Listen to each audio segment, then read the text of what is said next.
திருப்பரங்குன்ற மலை உச்சியில உள்ள தீபத்தூண்ல ஒரு வருஷமும் கார்த்திகை தீபத்தப்ப தீபம் ஏத்தணும்னு சொல்லி உயர்நீதிமன்றம் அதிரடியா உத்தரவிட்டிருக்காங்க.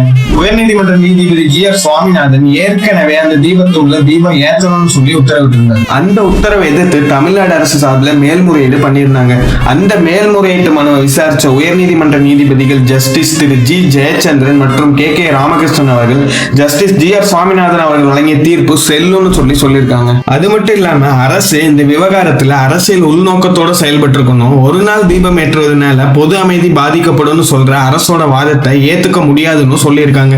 ஒருவேளை அப்படி பொது அமைதி பாதிக்கப்பட்டா அதுக்கு அரசு தான் காரணமா இருந்திருக்கும்னு சொல்லியிருக்காங்க. கோயிலுக்கு சொந்தமான ஒரு இடத்துல தீபம் ஏற்றுவதனால பொது அமைதி எப்படி பாதிக்கப்படும் சொல்லியும் கேட்டிருக்காங்க. உண்மையிலேயே மிகவும் ஒரு காட்டமான தீர்ப்பை உயர்நீதிமன்றம் வழங்கி இருக்குங்க. இந்த தீர்ப்பை பத்தின உங்க கருத்தை கண்டிப்பா கமெண்ட் பாக்ஸ்ல சொல்லுங்க. சாமானியர்களும் சட்டம் அறிய அக்கௌண்ட்டை ஃபாலோ பண்ணிங்க.